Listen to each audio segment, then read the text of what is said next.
Бұл жігіттер үшін қуаныштымын, ал енді оларды 9-0 етіп ұтайық дейді бір Арсенал жанкүйері. Реалға қарағанда жол жүрмей үйде ойнаған қайда жақсы болып тұр дейді Интер президенті. Жол ұзақ деп жылай бермеңдер, соғырлым Қытай мен Жапонияға да қыдырып жүрсіңдер ғой дейді бір испан журналисті. Жалпы осындай секілді мақтағанда, даттағанда, менсінбегенде, жол деп жылағанда пікірлер өте көп. Бәрі бар, тек қорқып жатқан ешкім жоқ. Ол түсініктенді. Бүгін Реал Мадрид, Арсенал, Интер, Копенгаген, Спортинг, Олимпиакос, Брюгге және Пафос жанкүйерлерінің бізбен болатын ойындары жайлы ойы, басқа да нейтралды журналисттер, эксперттердің ойын сіздерге жинап аударып қойдым. Ең қызық дегендерін бүгін оқып шығамыз. Жалпы бұл тақырып өзіме де қызық болды. Қайрат дебютант, алыптарға қарсы алғаш рет ойнайын деп жатыр. Жеребе кезінде қайраттықтардың реакциясы бүкіл әлемге таралып кетті. Тек олардың емес, экран бер жағындағы біздің де реакциямыз осындай болғаны рас. Бүгін Қайрат пен Реал Мадрид ойнайды дегенде тіпті FIFA-да да көре алмаймыз ғой. Өйткені FIFA-да Қайрат жоқ. Ал енді бұл жағдай шын өмірде орын алып жатыр. Тіпті тек Реал Мадрид емес, Арсенал, Интер, Спортинг сынды мықты командалар да бізбен келесі кезеңге шығуға бақ сынасады. Жай ғана ойнайды емес, күш сынасады. Себебі біздің де мақсатымыз келесі кезеңге шығу. Жай ғана топтық кезеңмен шектелмей, бие сұрасаң түйе береді дегендей, үлкенін сұрап, үлкен нәрсені арман етейік ағайын. Маған қызық болып тұрғаны, Реал Мадридтің Қазақстандағы жанкүйерлері кімге жанкүйерлік етеді деген. Алматыдағы орталық стадион аппақ болып масқара болып отырмаймыз ба? Ақтөбе дейді, бір-екі жылдан кейін Шахтер ойнап қалар. Тобын ойнайтын шығар осындай командалармен. Сол кезде ой, мен Ливерпульдің фанаты едім деп Ливерпульге болеть етіп отырасың ба? Ұлтың, елің, жеріңнің командасы ойнап жатқан кезде. Жалпы жеке өз ойым, кімге жанкүйер болам десе де әркім өзі біледі. Ал мен еліміздің клубтарына жанкүйер болам. Тіпті Пеле мен Марадона, Роналдо мен Месси бір командада бізге қарсы ойнап жатса да, мен еліміздің командасына тек алға деп жанкүйерлік етемін. Айта кететін тағы бір қызықты факт. Қайрат топтық кезеңге өткен командалар арасында жалпы тарих бойынша ең шығыстағы команда болды. Спортингке барар жол 6900 километрді құрайды екен. Бұл рекорд. Ал жалпы 4 командамен барып келуді есептесең 45 000 шақырымдай болайын деп тұр. Сұмдық па? Сұмдық ау шамасы. Сіздермен бірге желі ақтарнасы және де оның жүргізушісі мен Беклан. Маған қолдау ретінде видеома лайк басып, арнама тіркеле кетіңіздер. Ол мен үшін үлкен шабыт.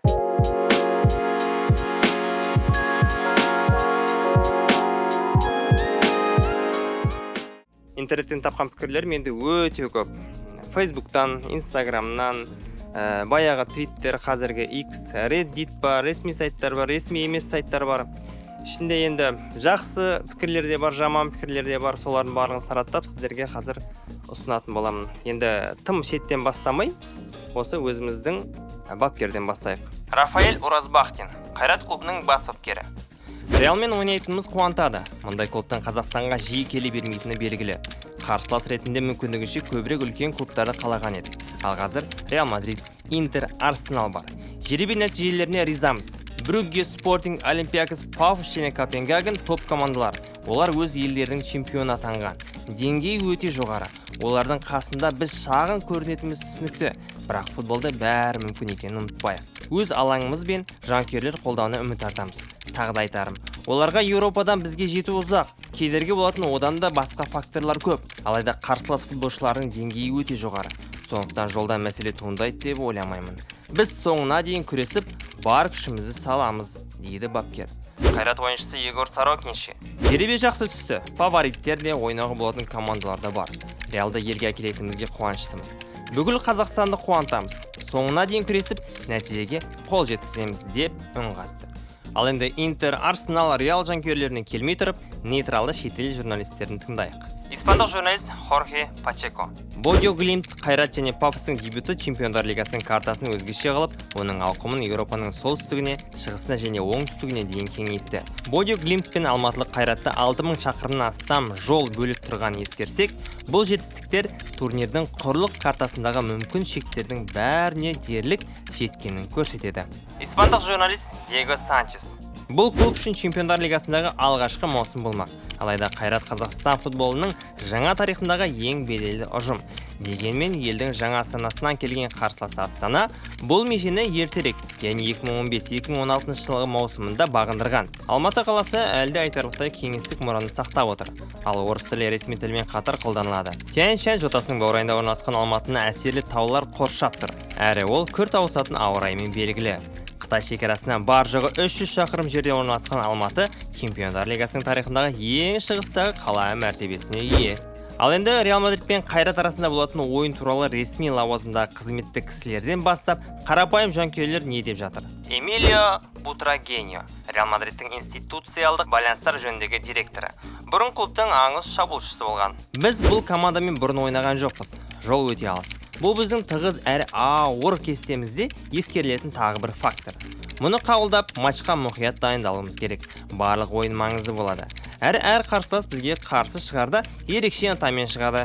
Біз жоғары деңгей көрсетіп, әрбір ұсақ түйекке назар аударуымыз қажет. Осы жайттардың бәрі бұл кездесуді адамдар ойлағаннан да қиындата түседі. Испандық журналист Рауль Варела Реалдан Қазақстанға сапар жайлы әңгімені айта бермейік. Бұл Лос-Анджелеске маусым алдындағы дайындыққа барудан әлде қайда қысқа, әрі дәл сондай жайлы сапар. Егер қаңтарда -10 градус аязда ойынға түссек, амал жоқ, солай болды дер едік. Өмір бойы Киев пен Мәскеуге ұшып жүрдік қой. 8 сағат ұшуға да шағымданбаңдар. Онсыз да бәрі демалыста Қытайға, не Жапонияға барып жүр ғой. Дмитрий Черышев, бұрынғы футболист, қазіргі бапкер, кезінде ерсіз клубын бапкерлік еткен. Бұл Чемпиондар Лигасы, сондықтан Реал үшін әр матчтағы ұпай алтынмен пара-пар. Команда ойынға жай уақыт өткізу үшін шықпайды. Реалдың мақсаты Чемпиондар Лигасын ұту. Ол жердегі футболшылар өз жұмысына үлкен жауапкершілікпен қарайды. Ешкім Мбаппе не Винисиустан Қазақстанға ұшып келесің бе деп сұрамайды. Логистикаға келсек, ол қиын емес. Сіздер білесіздер. Реал чартермен ұшады. Ары келсе 1 сағат артық ұшар деп айта кетті. Енді қарапайым жанкүйерлер не деуде? Көпшілік сол Қайраттың жеребеге реакциясына таң қалды. Пікірлер де сондай жаңалықтардың астынан молынан толды. Олардың қуанышын көріп тұрсыздар ма? Дәл осы себепті біз бар күшімізді салып ойнауымыз керек. Жол ұзақ болғанымен команда үлкен ойын көрсетуге тиіс. Реалға қарсы ойнауға деген олардың ынтасын қараңыздаршы. Алаңға жартылай ұйқылы күйде шығуға болмайды. Бұл бәлкім менталитеттегі мәдени айырмашылық шығар. Көне дәуірдегі орталық Азияда жауын қаншалықты мықты болса, соғыс кезіндегі қуаныш пен шабытты соншалық артатын. Vikings Valhalla сериалының бір бөлімінде викингтер осындай халықпен кездеседі. Сериалда көргендер олардың дүниетанымын жақсырақ түсінеді. Әр командаға бірдей Реалға қарсы ойнау бақыты бұйыра бермейді. Бұл болашақта немерелеріне айта жүретін оқиға. Тек бәлкім сәтпаевты есептемегенде. Ол келесі маусымда Челсиге кеткелі тұр. Сондықтан оның алдында мұндай жоғары деңгейлі матчтар әлі талай болмақ. Шүкір, қаңтар айында Алматыға бармайтын болдық. Әйтпесе бұл сұмдық болар еді. Өз алаңындағы артықшылықпен олар сенсация жасауға шынымен мүмкіндік алуы мүмкін. Қазақстанға екінші құрам не Кастилия құрамасы барсын. Қақпашысының жүзінде бір уақытта қуаныш, бір уақытта қорқыныш көрініп тұр.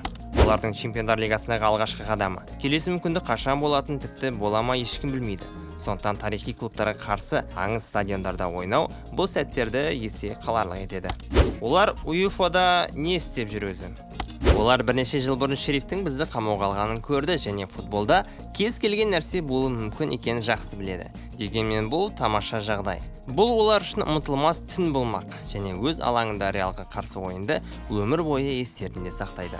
Бұл олар үшін өзін көпшіліктің алдында көрсетуге үлкен мүмкіндік алуы. Біреу жарқырап ойнаса, Еуропаның топ клубына жолы ашылуы мүмкін. Мұндай сәттер мені кішкентай баладай толқытады. Олардың бақытын қараңыздаршы. Бұл жігіттер армандарын орындап, елінің абыройын асқақтап, ұлттық батырға айналып жатыр, дейді реалдықтар. Ал енді Арсенал жанкүйерлерін оқи отырайық. Бізге қарсы олар ұтылары сөзсіз, бірақ біз бәрібір оларды жақсы көреміз. Эмирейтс өте сәнді стадион, сондықтан оларға стадион неге ұнайтынын түсінемін. Бәлкім Йокерес, Сака, Эзе сияқты ойыншылармен жиде ауыстырып та қалар. Эмирейтске бір күндік сапардың өзі арман. Оның үстіне олардың біраз бөлігі Арсеналдың жанкүйерлері шығар. Сол себепті бұл нағыз арманның орындалуы. Айтпақшы, олардың 16 жастағы жылыз ойыншысын Челси сатып алған.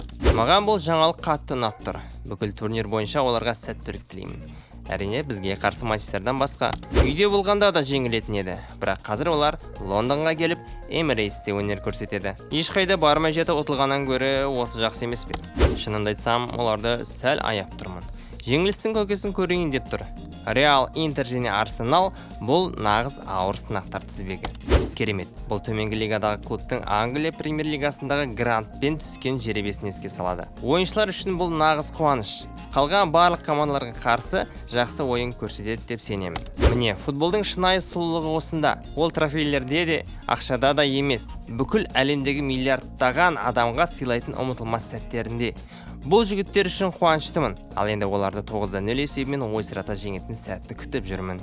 Оларға құрметпен қарап, жай ғана стадионда аралатқанда күйде болмауымызды қалаймын. Ең аз дегенде 6 доп айырмасымен ұту керек. Бұл клубты Аршавиннің арқасында біліп, әлеуметтік желілерден бақылайтынмын. Аршавин осы командада ойнаған және бірнеше тамаша голдар соққан, дейді Арсенал жанкүйерлері.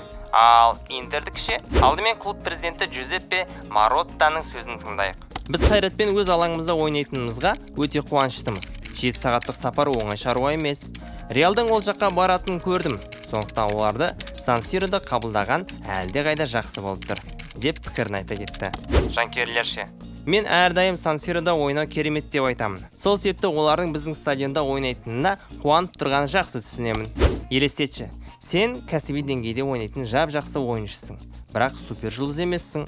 Бір сәтте саған әлемдік мықты клубтарға, мықты ойыншыларға қарсы ойнауға, тарихы үлкен ареналарда өнер көрсетуге мүмкіндік келіп жетеді. Бұл жігіттер үшін қуаныштымын.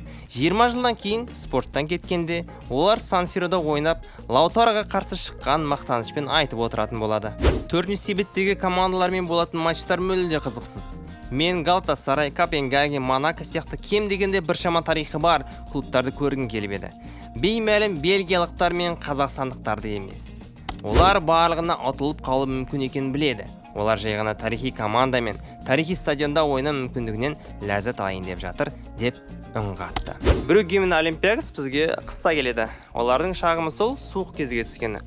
Еуропадағыдай ауа райы Алматыда жоқ, жарып қалатыны белгілі. Сол үшін де жанкүйерлердің көпшілігі осы факторды қайта айта берді. Спортик пен Копенгаген жанкүйерлері бізді аса елеп жатқан жоқ. Тіпті біз жайлы айтпайды. 3 ұпай деп сөзін қайырып жатыр.